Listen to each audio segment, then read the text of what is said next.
Bom dia, boa tarde, boa noite, galera. Sejam bem-vindos ao canal QAB e hoje nós iremos continuar o nosso papo dentro da PHTLS, dentro da ação e revisão. Hoje nós iremos falar sobre a revisão secundária, tá ok? Anteriormente a gente falou sobre a revisão primária, XABCDE e outros tópicos relacionados à primeira revisão. Hoje nós iremos falar sobre a revisão secundária. Então, sem mais delongas, vamos começar. Então nós devemos, primeiramente, lembrar que a revisão secundária, ela nem sempre vai ser muito fácil de você conseguir fazer. E é esse o primeiro tópico aqui, que em situações graves, a gente não vai conseguir fazer a revisão secundária. Existem alguns casos, as lesões do paciente podem ser muito graves para completar uma revisão secundária apropriada no campo. Isso é verdade. Se o tempo permitir, a revisão secundária pode ser feita enquanto você estiver a caminho do hospital, se outros problemas não precisarem ser resolvidos. Então, na questão prática, vai ser muito difícil você fazer uma revisão secundária em campo. Vai ser muito provável que ocorra a revisão secundária quando o paciente estiver a caminho do hospital e você estiver dentro do carro do SUS, a ambulância no SUS. Então, basicamente, essa é a ideia principal que você precisa ter em mente, que a revisão secundária ela não será tão fácil quanto a revisão primária, por conta que você vai ter que gerir os problemas. E um ponto que eu deixei aqui marcado é a questão de lesões musculoesqueléticas, que são bastante problemáticas e praticamente invisíveis, que você tem que se atentar. Então, isso é uma questão que eu deixei aqui em especial, porque cada osso da gente que quebra uma região vai ter fratura interna, vai ter sangramento, hemorragia interna. E aqui eu deixei alguns dados que tem dentro do livro do PHTLS que é importante você saber. Os mais importantes são o fêmur e a pelvis, que geralmente idosos eles quebram com mais facilidade a região femoral e a região da pelvis, que elas sangram muito e perde muito sangue essa região. Por isso que idoso morre com facilidade quando quebra essas regiões, e são as regiões mais fáceis de serem quebradas no caso do idoso, tá ok? O raio e a urna, a pessoa perde de 250 a 500 ml. O húmero, a pessoa perde de 500 a 750. A tíbia ou a fíbula, a pessoa perde de 500 a 1000. Olha só, de 500 a 1000 ml. O fêmur perde de 1000 a 2000. Olha só que perigoso é um ferimento no fêmur. E a pelvis é mais de 1000, ou seja, é indefinido o quanto de sangue você pode perder numa fratura da pelvis. Então isso aqui é extremamente importante para você saber que essas lesões aqui, elas podem tirar a vida do paciente de forma muito grave, muito rápido também. E agora a gente vai para o assunto. O que a gente faz na revisão secundária? A gente faz o monitoramento dos sinais vitais. Medir o conjunto preciso de sinais vitais é um dos primeiros passos na revisão secundária, que é isso que mais faz na revisão secundária, tá, ok? Após a reavaliação da revisão primária, quando alguns minutos estão disponíveis durante o transporte. Aqui a gente vê que a questão de fazer a reavaliação secundária tem a ver com o cara já estar sendo transportado na maioria das vezes. Por isso que ele bota desse jeito. Na revisão secundária, a taxa de pulso é mais precisamente determinada. Então você pode ver que a gente não tem na avaliação primária uma taxa de pulso realmente fixa, porque precisa ter um ponto inicial e um ponto final. E geralmente quando a gente está fazendo a avaliação primária, o primeiro ponto é o que importa para fazer a medição. Não tem muito tempo para se fazer a medição. Agora, quando já está a caminho do hospital, aí tem como fazer o ponto final. Então, ou seja, é tendência que a revisão secundária ela seja mais precisa, porque tem um ponto inicial. Então, isso é importante que ele bota aqui. O intervalo de um pulso de um adulto é de 60 a 100 batidos por minuto. As frequências mais baixas, certos indivíduos atléticos devem ser considerados um coração isquêmico. Medicamentos também pode ser uma condição patológica, um bloqueio cardíaco completo. Então a gente vê que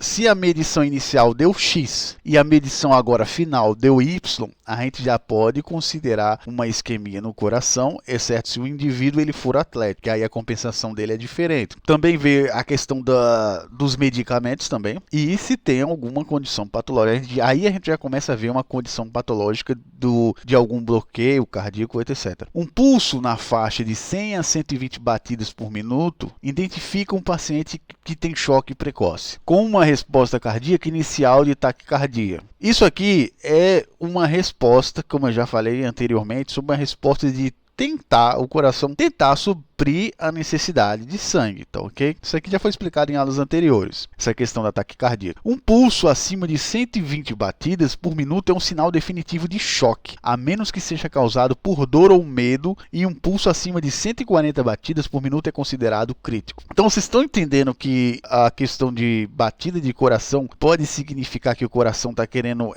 suprir a necessidade, mas nem sempre você tem que ter um olhar clínico para esse tipo de coisa, porque não é tão fácil quanto parece. Assim, tá 120 aqui, é isso. Tá 140 aqui, então é isso. Existem muitas outras coisas que precisam ser levadas em conta, tá ok? Isso aqui é só uma média. A situação é que vai dizer o que está acontecendo. A pressão sanguínea é um dos sinais menos sensíveis de choque. Isso aqui é um ponto interessantíssimo. Não começa a cair até que o paciente esteja profundamente hipovolêmico. Por que a pressão não cai? Porque está tentando compensar.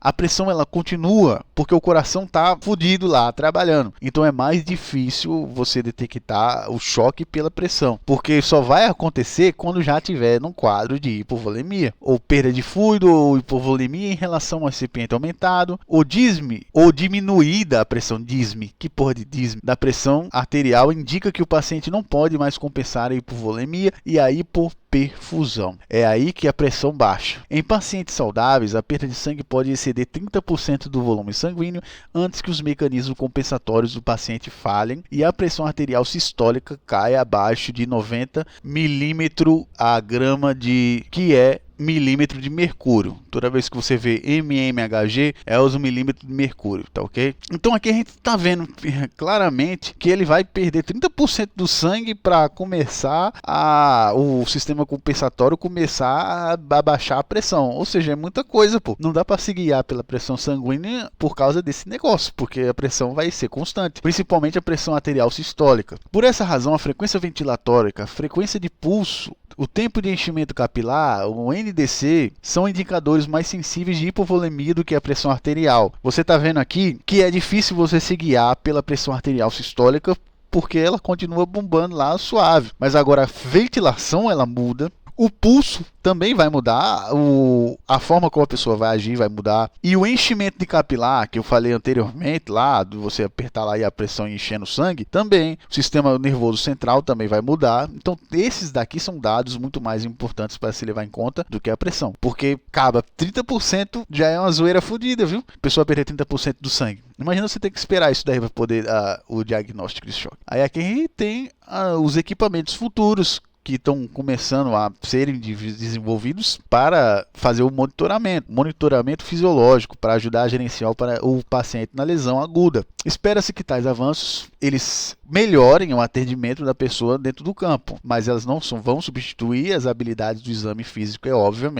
isso daí. Ultrassom para identificar o estado de volume, o monitoramento de oxigenação tecidual, índice de choque, índice de reserva compensatória. Então todos esses daqui vão ser equipamentos no futuro que vão auxiliar esse monitoramento. Quando eu falo monitoramento fisiológico, é o monitoramento como se fosse o comportamento do corpo, que eles vão estar monitorando o monitoramento do corpo. Essa é a ideia. E isso vai evoluir, vai ajudar bastante a questão pré-hospitalar, porque vai diminuir o tempo que a gente precisa para fazer a avaliação e a reavaliação tanto primária quanto secundária. Principalmente a primária, né, que é a mais crítica de todas. E por último, o último tema de hoje é fatores de erro na avaliação. Isso aqui é um tema muito importante, porque muitas vezes a pessoa vai estar lá afobada. É normal um socorrista novato, ou então uma pessoa que está trabalhando com PHTLS a primeira vez, ficar meio emocionado e afobado, tal, etc. Esse tipo de coisa tem que sumir conforme a experiência que a pessoa vai tendo, trabalhando na área, etc. Agora, o importante daqui é que você não pode cometer esses erros aqui. O primeiro deles é o condicionamento e a idade. A idade ela é mais visível, mas o condicionamento ele não é. A não ser que seja, por exemplo, um caso de que você veja que a pessoa é obesa, aí tem como ver que o condicionamento dela é diferente. Agora, em certos casos, como ele bota no livro o atlético, como é que a gente sabe que a pessoa é atlético, cara? Não tem como você saber que a pessoa é atlética, a não ser que você pergunte para outra pessoa. Então esse caso atlético, ele é sempre difícil de você conseguir aplicar na prática. Aí a gente tem aqui idosos e crianças. Isso aqui é um caso extremo cuidado. Pacientes no final da vida ou muito jovens recém-nascidos e os idosos têm habilidades reduzidas para compensar a perda de sangue aguda de sangue e outros estados de choque. Isso aqui a gente já falou anteriormente sobre a questão da compensação. Então você sempre tem que levar em conta que pacientes em estado terminal, jovens recém-nascidos e idosos, essa capacidade de compensação ela não é tão grande que uma pessoa normal, com todo o sistema full, rodando em Full HD. Então sempre tem que levar em conta isso, que os estados de choque vão ser diferentes. Uma lesão relativamente pequena que seria tolerada sem dificuldade em um adulto saudável pode causar um choque descompensado nesses indivíduos. Olha só o problema. Um problema tipo uma ferida, velho. Você pensa, isso o cara tá de boa, vamos procurar outra coisa. Do nada dá um choque descompensado. Que o choque descompensado, como foi falado nas aulas anteriores, é o choque filha da puta, que depois dele só vem só a parada mesmo de tudo, principalmente do coração. Então o choque descompensado vai causar a falha do coração e já era, mano. Então esse é um problema grande que você não consegue ver. As crianças em choque descompensado representam emergências extremas. Os idosos podem ser mais propensos a certas complicações de choque prolongado com uma falha aguda renal. Então os rins dele vai tudo pro saco. Então você tem que levar isso em conta. Uma frequência cardíaca de 100 a 110 batimentos por minuto ou hipertensão pode ser um sinal de alerta indicando um sangramento significativo a um atleta bem condicionado. Aqui a gente está vendo de novo a questão de hipotensão, a questão de pressão, porque os atletas eles têm um metabolismo diferente de uma pessoa comum. Então muitas vezes a gente vai ver os batimentos lá e vai pensar que não é nada. Ou então a gente vai pensar, por exemplo, que está ocorrendo um sistema de compensação, mas só que não está ocorrendo, como é o caso aqui da hipotensão. Pode estar ocorrendo uma hipotensão que você não sabe o que está acontecendo, porque existem frequências diferentes e metabolismo do corpo atlético é diferente. Ele tem uma compensação melhorada, vamos dizer assim. E temos também esse aqui que é complicado pra caramba, que é a questão da gravidez. Porque o volume, como ele próprio está dizendo aqui, o volume sanguíneo ele aumenta. Pode aumentar de 45% a 50% a mais de sangue nela. E a frequência cardíaca e a produção cardíaca durante a gravidez também aumentam. Como resultado, uma mulher grávida pode não apresentar sinais de choque até que a perda de sangue ela exceda de 30% a 35% do seu volume sanguíneo total. Ou seja, isso aqui tem os sinais de choque têm um efeito tardio por causa do aumento de sangue dentro de uma mulher grávida. E a gente também tem aquela questão de que o coração ele precisa fazer mais batimentos. A produção cardíaca vai aumentar, obviamente, porque está se gerando uma vida lá. Então é óbvio que vai aumentar o sangue, vai aumentar, porque está se construindo um ser biológico ali. Então isso é uma questão que é óbvia, de que vai acontecer isso. A hipotensão em uma mulher grávida que persiste após realizar essa manobra geralmente representa perda de sangue potencialmente fatal. Aqui ele está falando no caso se o útero ele atrapalhar a veia cava inferior. A gente já falou em aulas sobre artérias, sobre essa veia cava. Essa veia cava inferior, muitas vezes o útero pode atrapalhar ela e, consequentemente, o retorno venoso vai ser atrapalhado por causa do útero que vai chegar lá. Mas agora, se a gente conseguir fazer com que esse útero volte ao normal e a veia cava continue o seu trabalho e, mesmo assim, ainda ter hipotensão, aí nós temos um problema que está acontecendo, uma perda de sangue. Então, isso são particularidades. Vamos para a próxima, sobre medicamentos e condições médicas anteriores que precisa ser levado em conta. Nós precisamos olhar pacientes que têm histórico médico de insuficiência cardíaca, têm marca-passo e têm diabetes, porque isso aqui questão de compensação vai ser totalmente diferente para eles. Por exemplo, eles podem passar da fase de compensação ou não ter nem compensação para ter um choque descompassado logo direto, porque a regra geral como a gente já viu nas aulas lá sobre choques, a regra primeiro ele vai começar a se desesperar, o coração vai começar a desesperar, aí ele vai tentar compensar, para depois ele não conseguir compensar e aí dar falha total no sistema. Só que existem pessoas que não tem, por exemplo, um cara com marca-passo. Como é que ele vai fazer essa porra, mano? Não tem como ele fazer o negócio de compensar, caramba. Porque é uma questão biológica isso. Então tem esse problema. Se tiver marca-passo, não vai ter esse processo compensatório, nem vai ter ataque cardíaco, por exemplo. Aí a gente vai E também tem a questão da superglicemia que vai ter também no corpo da diabetes, que vai ser um problema. Porque sempre tem que estar em alta taxa de glicose. Aí aqui a gente tem os beta-adrenérgicos e os agentes bloqueadores de cálcio, que é muito usado na questão de... A maioria dos remédios de hipertensão, elas têm o beta-adrenérgico e agentes bloqueadores de cálcio para diminuir a tensão das nossas veias, etc, etc, sempre vai usar a questão de bloqueadores de cálcio. Então, isso daqui também é outro problema interessante, porque esses agentes bloqueadores, tanto esse quanto os anti-inflamatórios não esteroides, tal, vão trabalhar com anticoagulação. Então, isso é um problema aqui grave. Então, isso aqui você tem que saber, essas condições aqui, no caso, se eles tomam remédios de hipertensão que trabalham diretamente com anticoagulante.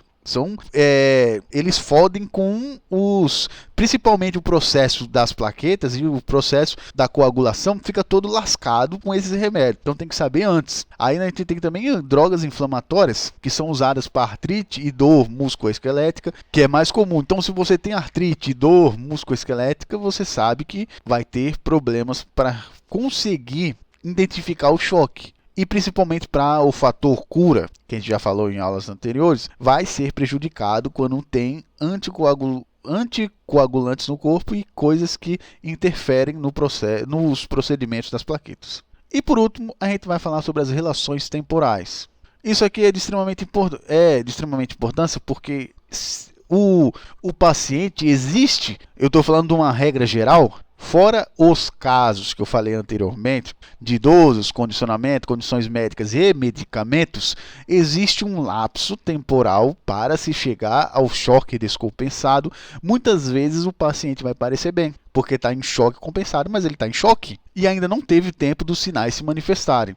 Os pacientes devem ser cuidadosamente avaliados para que mesmo os sinais mais sutis de choque e hemorragia interna devem ser assumidos até que seja descartado permanentemente. Isso aqui eu já martelei muitas vezes, não há nem por que eu martelar de novo. A questão de sempre duvidar se a pessoa tem ou não o choque. Sempre não deve descartar de forma nenhuma o paciente está em choque só porque ele parece bem, parece de boa, tá são, tal. Porque isso pode ser um choque compensatório que está deixando ele suave lá. Só que uma hora vai chegar, o coração vai chegar a hora que não vai conseguir mais fazer os negócios e vai dar zoeira, porque perdeu muito sangue, não tem como compensar e o quadro dele será pior. A possibilidade tardia de hemorragia interna é uma das razões pelas quais a reavaliação contínua de pacientes com trauma é essencial. Aí a gente tem aqui, porque a questão da hemorragia interna é uma das hemorragias mais perigosas. Por quê? Porque a externa a gente está vendo. E a interna, como é que a gente vai ver? Então, tem muito dessas coisas, principalmente a hemorragia dos ossos, que eu falei, as musculoesqueléticas, que a gente não vê, pô. E vai perdendo sangue que nem água ali. Então é muito importante a reavaliação dos pacientes continuamente para tentar saber se ele está em choque ou não. Muitas vezes ele está suave, que nem o Chaves lá dizendo lá da véia. A velha estava no melhor dia da vida dela. Aí depois bateu as botas. Então sempre tem que ficar de olho nessas questões. E por hoje é só. Espero que vocês tenham gostado dessa segunda avaliação, a avaliação secundária. E na próxima a gente vai falar sobre gestão, a gerência dentro do campo, para finalmente a gente chegar na cinemática em trauma, cinemática do trauma, que eu vou trazer muitos conceitos de física também. Então até a próxima, galera. Valeu!